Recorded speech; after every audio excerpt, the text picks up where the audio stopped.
محبت کرتے، جس سے صحابہ کی جماعت بھی محبت کرتے، جس سے تابعین بھی محبت کرتے، جس سے تابعین بھی محبت کرتے، وہ الگ بات ہے کہ آج آپ کے اندر تبدیلی نہیں آ رہی ہے۔ اے مسلمانوں، یہی ذکر حسین اگر اولیاء کے سامنے ہوتا تو آپ کی آنکھوں سے اشک روا ہوتے، آپ ساروں قطار رونے لگتے، آپ کی کیفیت تبدیل ہو جاتی۔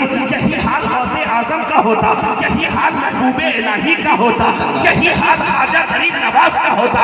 ارے خواجہ غریب نواز تو جب بھی ذکر حسین سنتے تو آپ کے آنکھوں سے آنسو بہتا، آپ ساروں قطار رونے لگتے، اور پھر بجم میں فرماتے شاہ است حسین، بادشاہ است حسین، دین است حسین، دی پناہ است حسین۔ نعرہ تکبیر، نعرہ رسالت، نعرہ حیدری، ذکر حسین، اولاد حسین، غلامان حسین، نعرہ حیدری۔ آج آپ کس حسین کے بز میں آئے ہیں؟ عزیزان گرامی وقار توجہ چاہتا ہوں، جو لوگ بھی آج ذکر حسین سننے کے لیے آئے ہیں، امام حسین کی محبت میں آئے ہیں، میں ان سے ضرور بات چاہوں گا، ان کی توجہ ضرور چاہوں گا۔ جو دیکھنے کے لیے آئے ہیں، جو ڈھونڈنے کے لیے آئے ہیں، میرا ان سے کوئی سوال نہیں ہے، لیکن جو درد دل لے کر آئے ہیں، امام حسین کی محبت میں آئے ہیں، کربلا والوں کی محبت میں آئے ہیں، وہ ضرور بولیں گے اے مسلمانوں، تم نے کبھی سوچا کہ امام حسین کس خاندان کے شہزادے ہیں؟ امام حسین کس گھرانے کے شہزادے ہیں؟ عزیزان گرامی وقار آپ دیکھیں، آپ سجور میں سانس لے رہے ہیں، آپ 2026 میں سانس لے رہے ہیں۔ آج دنیا میں بہت سے گھرانے ہیں، توجہ چاہتا ہوں، آج دنیا میں بہت سے گھرانے ہیں، ہر گھرانے کی الگ الگ شان ہے، الگ الگ پہچان ہے، مگر یہ بات بھی اپنی جگہ طے ہے کہ اور گھرانوں کی شان و شوکت،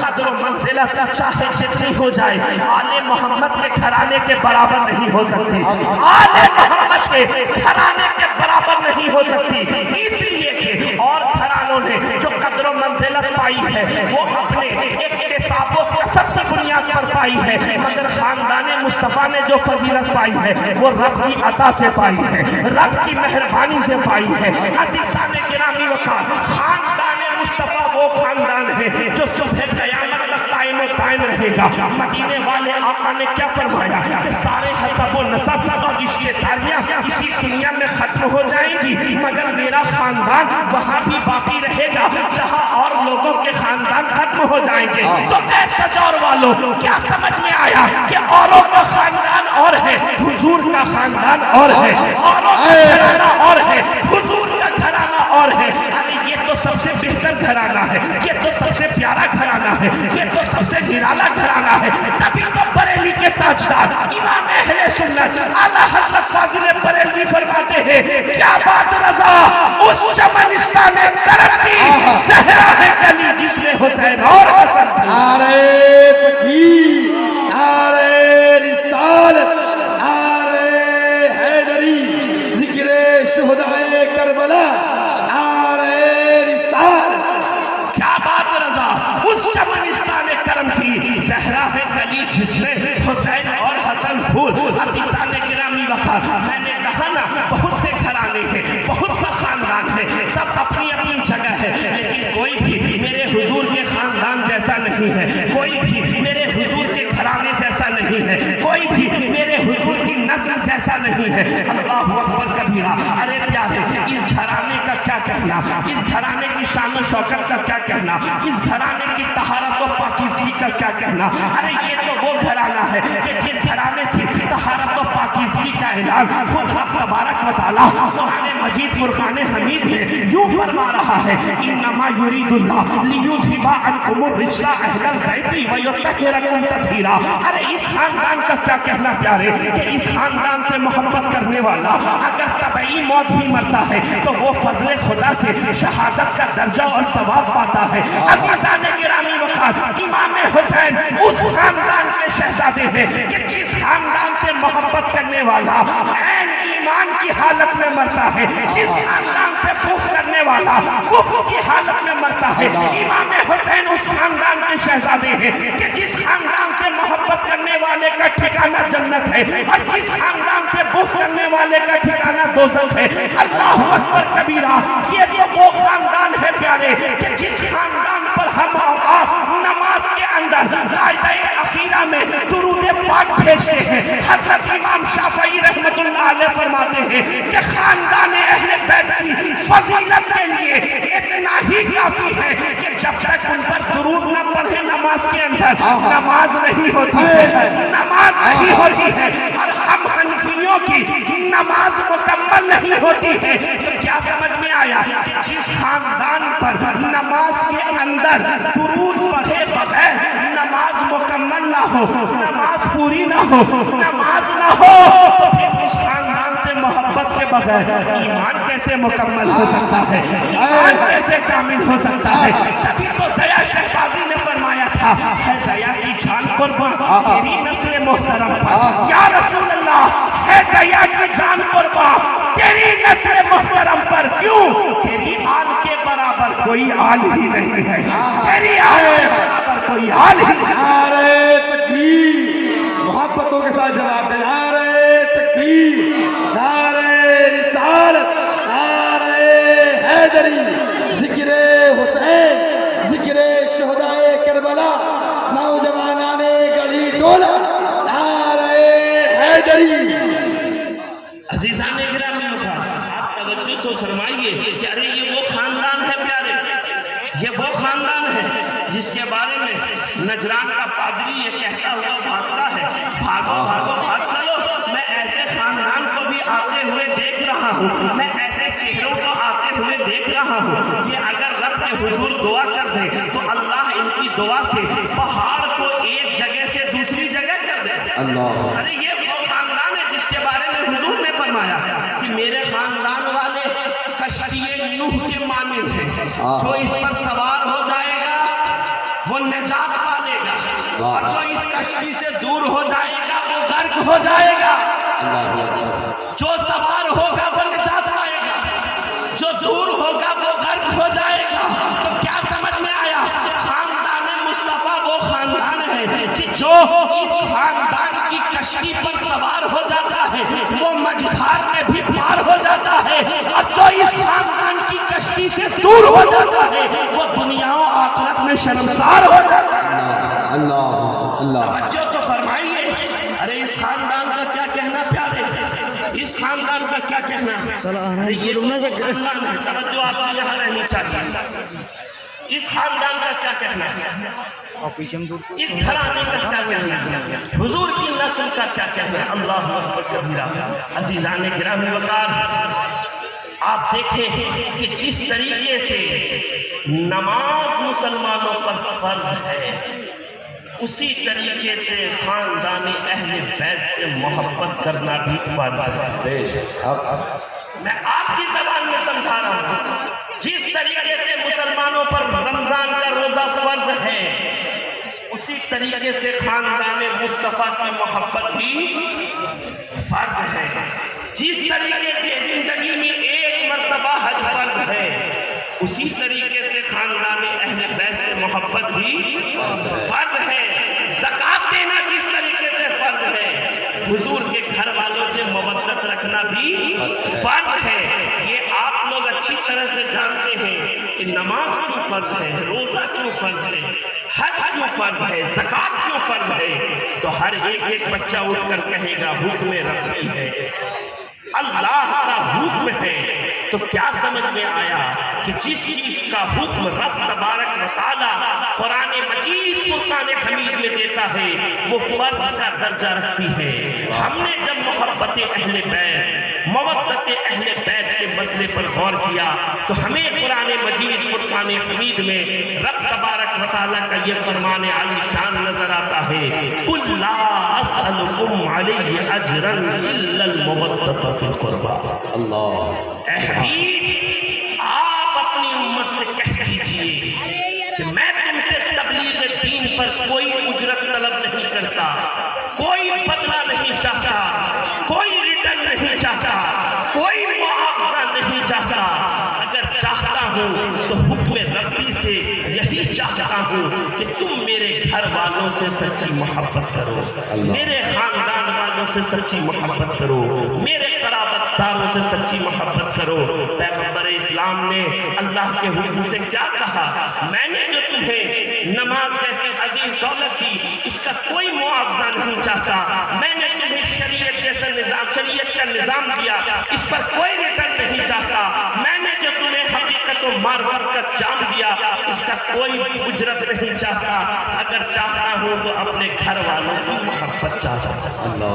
اور یہ میں نیت رکھتا ہوں کہ آج جو آپ نے ذکر شہدائے کربلا کا اہتمام کیا ہے وہ محبت کی بنا پر کیا ہے، عقیدت کی بنا پر کیا ہے۔ میں آپ کے درمیان مفتی عبدالحلیم صاحب کی دعوت پر حاضر آیا ہوں، اللہ انہیں بھی سلامت رکھے اور آپ لوگوں کو بھی سلامت رکھے۔ لیکن اے نوجوانوں، میں اکثر اپنے لوگوں سے کہا کرتا ہوں کہ آپ محرم الحرام کو یوں ہی ضائع مت کیجیے، کھیل دھوپ میں ضائع مت کیجیے، ناچ گانے میں ضائع مت کیجیے، ناچنے اور گانے میں اپنے وقت کو برباد مت کیجیے، ڈھول تماشے میں برباد مت کیجیے، آپ ادھر ادھر میلے جانے سے بچیے۔ اے مسلمانوں، آپ امام حسین اور خاندان امام حسین کی قربانی کو فراموش مت کیجیے۔ اللہ اکبر کبیرہ، وقت میں تو اتنی گنجائش نہیں ہے اور آپ کی طبیعت بھی نہیں ہے کہ میں زیادہ دیر آپ کے درمیان گفتگو کروں، لیکن میں آپ کو کہنا چاہتا ہوں کربلا ناچنے گانے کی چیز نہیں ہے، کربلا اچھلنے کودنے کی چیز نہیں ہے، اور کربلا صرف رونے کا بھی نام نہیں ہے، بلکہ کربلا تو صبر کا نام ہے، کربلا تو شکر کا نام ہے، کربلا تو تحمل کا نام ہے، کربلا تو بردباری کا نام ہے، کربلا تو شجاعت کا نام ہے، کربلا تو بہادری کا نام ہے، کربلا تو حوصلے کا نام ہے، کربلا تو دین پر سب کچھ لٹا دینے کا نام ہے، کربلا تو اپنے جوان بیٹے کو بھی خدا کی راہ میں کٹا دینے کا نام ہے، کربلا تو اپنے 6 ماہ کے علی اصغر کو بھی راہ مولا میں قربان کر دینے کا نام ہے۔ اللہ اکبر کبیرہ۔ اے مسلمانوں، میں تم سے اکثر کہنا چاہتا ہوں کہ آپ دیکھیں کہ ہمارے گھر میں ایک موت واقع ہو جائے تو ہمیں دن میں تارا دکھنے لگتا ہے، اگر ہمارے گھر میں ایک میت نظر آ جائے تو ہمارے پاؤں کے نیچے سے زمین کھسک جاتی ہے۔ اللہ اکبر کبیرہ۔ آپ نے سوچا کہ امام حسین نے کس طریقے سے صبر کیا ہوگا؟ امام حسین نے راہ مولا میں اپنا سب کچھ لٹا دیا، اپنے بچے کو بھی لٹا دیا، اپنے گھر والوں کو بھی لٹا دیا، اپنا سب کچھ لٹا دیا ہے۔ اللہ اکبر کبیرہ۔ آپ دیکھیں نا، 61 ہجری ہے، جمعہ کا دن ہے، امام حسین کے کئی پیاروں نے جا کے شہادت نوش کر لیا ہے، راہ مولا میں اپنی جان کا نذرانہ پیش کر چکے ہیں۔ حضرت عباس شہید ہو چکے ہیں، حضرت قاسم شہید ہو چکے ہیں، حضرت اون و محمد شہید ہو چکے ہیں۔ اب میدان کارزار میں جانے کے لیے امام حسین تیار ہو رہے ہیں، امام حسین جانے کے لیے تیار ہو رہے ہیں۔ جیسے ہی امام حسین تیار ہونے کے لیے آگے بڑھتے ہیں، کیا دیکھتے ہیں؟ آپ کے نور نظر، آپ کے لخت جگر، آپ کے پیارے شہزادے حضرت علی اکبر آتے ہیں اور کہتے ہیں بابا اب میدان کارزار میں میں جانا چاہتا ہوں، راہ مولا میں اپنی گردن میں کٹانا چاہتا ہوں۔ حضرت امام حسین فرماتے ہیں بیٹا تو ہم شکل مصطفیٰ ہے، تو تصویر مصطفیٰ ہے، مجھے جب بھی نانا جان کی یاد آتی ہے میں تیرے چہرے کو تک لیتا ہوں، مجھے جب بھی نانا جان کی یاد ستاتی ہے میں تجھے دیکھ لیتا ہوں، مجھے اطمینان مل جاتا ہے، مجھے سکون مل جاتا ہے، مجھے قرار آ جاتا ہے۔ بیٹا یہ میری جان کے دشمن ہے، یہ مجھے ختم کرنا چاہتے ہیں، اگر یہ مجھے ختم کر دیں گے تو تم لوگ صحیح سلامت مدینے کی جانب چلے جاؤ گے۔ اے نوجوانوں سنو، حضرت علی اکبر کیا فرماتے ہیں؟ بابا دین کی سربلندی کے لیے، دین کی بقا کے لیے جس طریقے سے قاسم نے اپنی جان کا نذرانہ پیش کیا ہے، جس طریقے سے میرے چھوٹے بھائی اون و محمد نے اپنی جان کا نذرانہ پیش کیا ہے، بابا میں بھی جان کا نذرانہ پیش کرنا چاہتا ہوں، میں بھی راہ مولا میں جان شہادت نوش فرمانا چاہتا ہوں۔ حضرت امام حسین نے جیسے ہی اپنے لخت جگر کی یہ بات سنی ہے، حضرت امام حسین زار و قطار رونے لگے ہیں۔ اتنے ہی میں یہ بات سن کر حضرت زینب بھی قریب آ گئی ہے،